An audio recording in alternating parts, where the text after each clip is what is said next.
Welcome to aptitude with अभी, और आप देख रहे हैं टाइम एंड वर्क की कुछ और प्रॉब्लम्स। राइट नाउ प्रॉब्लम मैं शुरू करूं सॉल्व करना, उसके पहले मैं आपको बता दूं कि रेड लाइट जल रही है, और रेड लाइट का मतलब आपको अच्छे से मालूम है। यस कि आपको सुनना है, सोचना है, समझना है, लिखना कुछ भी नहीं है। जब ग्रीन लाइट चलेगी तो आराम से आप लिखेंगे और देखेंगे कि इस जैसे क्वेश्चन को 15 सेकंड में कैसे सॉल्व किया जाता है। लेकिन पहले समझ लेते हैं, क्योंकि समझना बहुत जरूरी है। मुझे कई बार बोलते हैं स्टूडेंट्स की सर मैथ्स में थोड़ा वीक है, क्या मैं एप्टीट्यूड अच्छा कर पाऊंगा? तो मैं आपसे कहना चाहता हूं कि हो सकता है कि आप नॉर्मल से ज़्यादा अच्छा कर पाएं, क्योंकि मैथमेटिकली हमें सिर्फ प्लस माइनस मल्टीप्लिकेशन डिवीजन या कुछ ऑपरेटर्स और चाहिए। जो आपको आते हैं वो आप सीख सकते हैं, मैं भी आपको सिखा सकता हूँ। लेकिन सोचना सीखना बहुत ज़रूरी है, जो ये रेड लाइट पे होता है। तो ठीक है, आप सोचिए और आप बताइएगा कि कितने आसानी से बात आपको समझ में आ गई। बिल्कुल भी कॉम्प्लेक्स नहीं, कोई बात कॉम्प्लेक्स होती ही नहीं है अगर उसको समझाने वाले को पता हो कि कैसे समझाना है। राइट, एप्टीट्यूड विद अभी में आपको ऐसा कोई इशू नहीं आएगा। आइए शुरू करते हैं problem. The 30 men are required. If 30 men are required for a job in 20 days, working 5 hours a day. तो 30 आदमी चाहिए किसी काम को करने के लिए ही 20 दिन लगते हैं, 5 घंटे वो रोज काम करते हैं। तो क्या देखने को मिल रहा है यहाँ पे हमें? हम बात कर रहे हैं कुछ आदमियों की, किसी काम की 20 दिन लगते हैं, रोज वो काम करते हैं 5 घंटे। ठीक है, find the number of main required for 2 such jobs. उस काम से दुगना काम करना है। दिन कितने मिलेंगे? 20 दिन। और रोज कितना काम करने को मिलेगा? 4 घंटे। और पूछ रहे हैं कि बताइए कितने आदमी लगेंगे, कितने आदमी थे। राइट, तो इस टाइप के क्वेश्चन, और यहां एप्टीट्यूड विद अभी में आपको कोई एक क्वेश्चन सॉल्व करना नहीं सिखाएंगे। अब आपको बस इस टाइप के सारे क्वेश्चन एक ही बार में समझ में आ जाएगा कि करना क्या होता है। देखिए बहुत मजा आएगा रेड लाइट पे। हमें देखना है मेन, वर्क, डेज और आवर्स, इसके बीच में एक रिलेशन। जी हाँ, फॉर्मूला पता है, MDH/W1 = MDH/W2। बहुत आराम से सबको पता है। फॉर्मूले से जब भी आप जाएंगे तो कॉम्प्लेक्स क्वेश्चन सॉल्व नहीं होंगे। रट्टू तोता की तरह आप बस फॉर्मूले को डाल के और कर सकें क्वेश्चन, वो भी मैं आपको बता दूंगा in case you like that. लेकिन अगर आपने इसको समझ लिया तो इसके जैसा क्वेश्चन तो आप पढ़ के ही सॉल्व कर देंगे। पूरी क्वेश्चन के लिए आपको रुकने की जरूरत नहीं है, सिर्फ पढ़ के सॉल्व कर देंगे। क्वेश्चन कितना ही कॉम्प्लेक्स हो कोई फर्क नहीं पड़ता। ठीक है, तो मैं आपको बताता हूं कि मेन और वर्क के बीच में रिलेशन क्या है। सबसे पहले मेन और वर्क के बीच में रिलेशन ढूंढ लेते हैं। आपको अगर कोई एक काम करना है, आपको अगर एक असाइनमेंट बनाना है, असाइनमेंट तो खैर अलग अलग टाइप के होते हैं, कोई सेम काम करते हैं बिल्कुल। एक लेट से एक कार मैन्युफैक्चर करनी है और उसके लिए आपको लेट से 1 दिन लगता है, और आपको बोला जाए कि 2 कार मैन्युफैक्चर करनी है, तो आप बोलेंगे ठीक है कर दूंगा 2 दिन में। नहीं, 1 ही दिन में करनी है। बोलेंगे ठीक है 8 घंटे काम करता था, 16 घंटे काम करके खत्म कर दूंगा। नहीं, 8 ही घंटे काम करने हैं, मतलब कोई और पैरामीटर चेंज नहीं करेंगे। सीधी सी बात है, 1 कार बना रहे थे और अब 2 कार बनानी है। तो आप बोलेंगे भाई ये पॉसिबल कैसे है? फिर मेरे जैसा एक और लेके आइए। तो इसका मतलब जब काम बढ़ता है तो आदमियों को बढ़ाना पड़ता है। ये बहुत ही जाहिर सी बात है। आप बोलेंगे इसमें कौन सी बड़ी बात है? और सच बताऊं मैं, एप्टीट्यूड में कोई बड़ी बात होती भी नहीं है। तो अगर काम बढ़ेगा तो आदमी भी बढ़ेंगे, अगर बाकी सारी चीजें कांस्टेंट है। मैं फिर से बोलता हूं, इस बात को ध्यान से सुनिएगा कि अगर कोई आप एक कार 1 दिन में बनाते हैं तो हॉट व्हील्स की कार, आप चिंता ना करें, वो जोड़ जोड़ के आप बनाते हैं 1 दिन में। तो अगर आपको कोई बोले 2 कारें बनानी है तो आप बोलेंगे या तो मैं 2 दिन में बनाऊंगा या मैं ज्यादा काम करूंगा ज्यादा देर तक। और वो बोलेंगे नहीं, ना आपको दिन ज्यादा मिलेंगे ना आप ज्यादा देर तक काम कर सकते। तो आप बोलेंगे ठीक है फिर एक और आदमी लाओ। इसका मतलब जब वर्क 1 से 2 होता है तो मेन भी 1 से 2 हो जाते हैं, या फिर वर्क जब 2 से 1 होता है तो मेन भी 2 से 1 हो जाते हैं। इसको बोलते हैं main and work is directly proportion.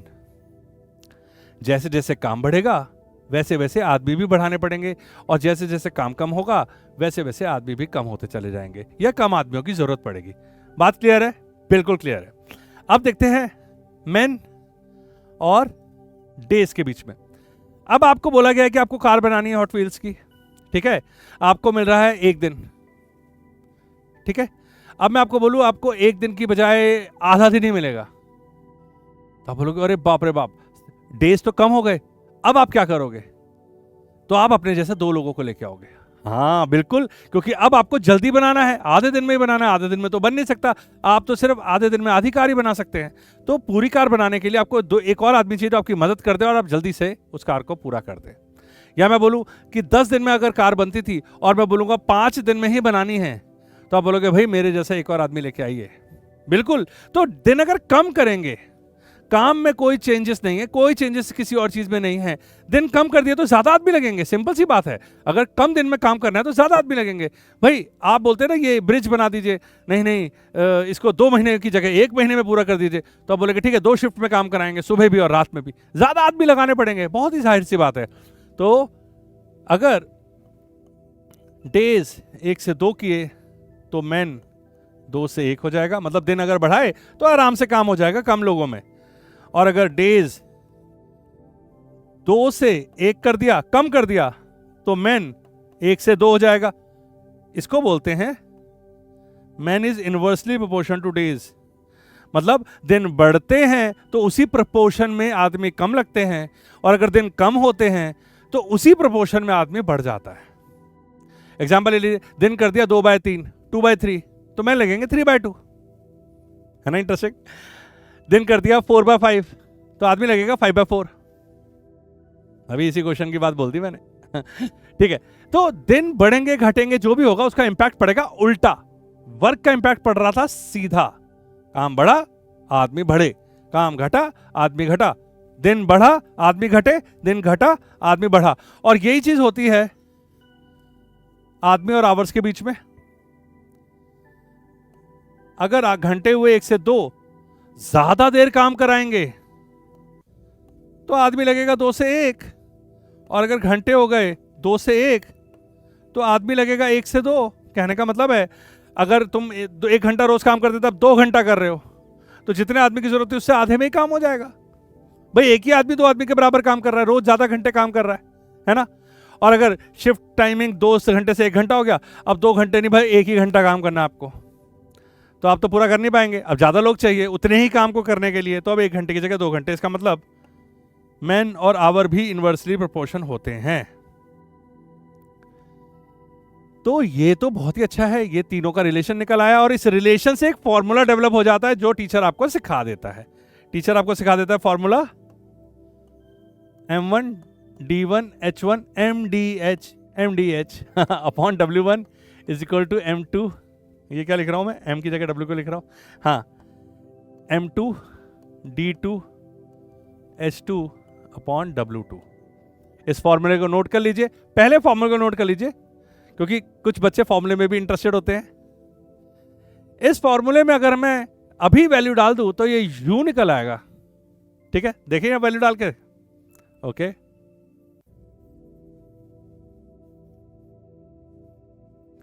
ये देखिए मैंने वैल्यू डालना शुरू कर दिया है। मैन 1 30 मैन थे, डेज कितने थे 20, 5 घंटे रोज काम करते थे, काम कितना था 1 यूनिट।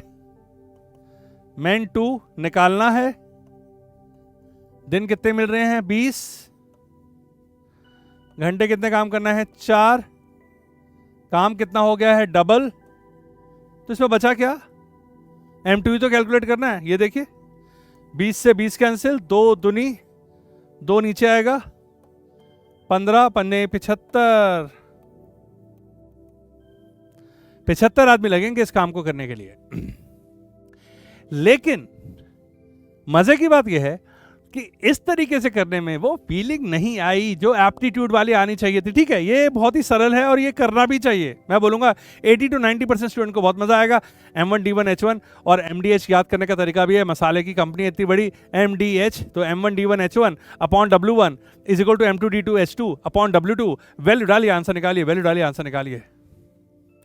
लेकिन ये एप्टीट्यूड भी अभी का स्टाइल नहीं है। एक बार और देख लेते हैं इसको कि और स्पीड में इसको कैसे किया जा सकता था। ये क्लियर है? 75 डेज, ओके।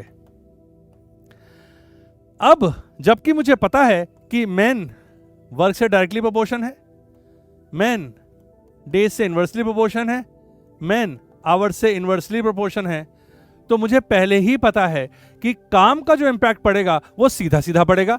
जितना काम बढ़ेगा आदमी बढ़ेंगे। डेज का इंपैक्ट उल्टा पड़ेगा, डेज बढ़े तो आदमी कम, डेज कम हुए तो आदमी ज्यादा।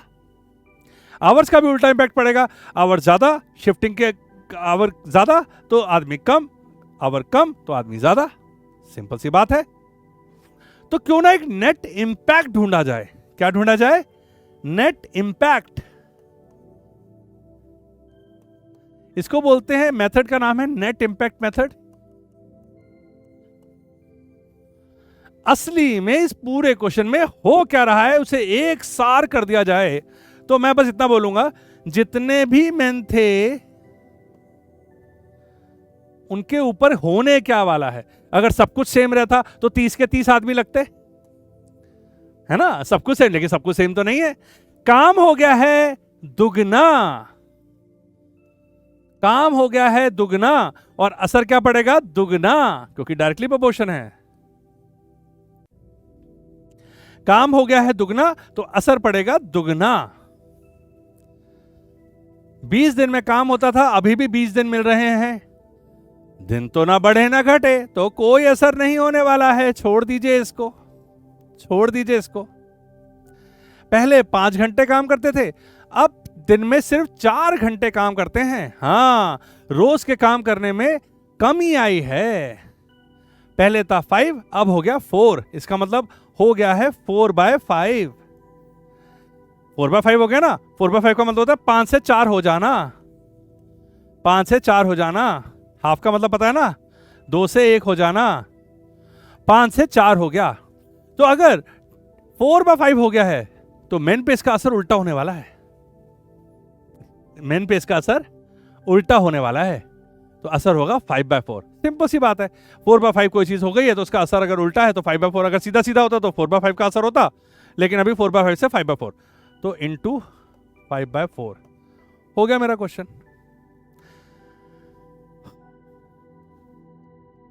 नेट असर जो आ रहा है वो है 5/2 का। पहले 30 आदमी थे तो अब 75 लगेंगे, काम खत्म। है ना इंटरेस्टिंग? अब देखिए कि एग्जाम में आपकी आता था, आप क्या करते? ग्रीन लाइट जल चुकी है और आप समझिए 30 men are required for a job, 20 days, 5 hours working. Find the number of men जो निकालना है, twice a job, 20 days, 4 hour working. पहले men थे 30, काम हो गया दुगना, डेज उतने के उतने ही है, कोई असर नहीं है। 5/4, 4/5 हो गया आवर्स। पहले 5 साहब 4 हो गया, 4/5, तो असर होगा 5/4 का। दुगना 15, 75, आंसर खत्म। इसको बोलते हैं नेट इंपैक्ट मेथड। लेकिन अगर आपको रिलेशन पता हो तो आप इस नेट इंपैक्ट मेथड का इस्तेमाल कर सकते हैं, है ना? क्विक एक बार और बोल दूं, एक बार और बोल देता हूं। 30 आदमी थे, काम दुगना हुआ, 2 से मल्टीप्लाई किया, दिन में कोई बदलाव नहीं, छिड़ा ही नहीं। घंटे हो गए 4/5, असर होगा उल्टा, 5/4 का असर। इंपैक्ट पड़ा 5/4 का, नेट इंपैक्ट पड़ा ये कट के 5/2 का, मतलब 2.5 गुना, 3 का 2.5 गुना 75। Question done. ऐसे ही क्विक सॉल्यूशन और इंटरेस्टिंग वेज जानने के लिए देखते रहिए एप्टीट्यूड विद अभी।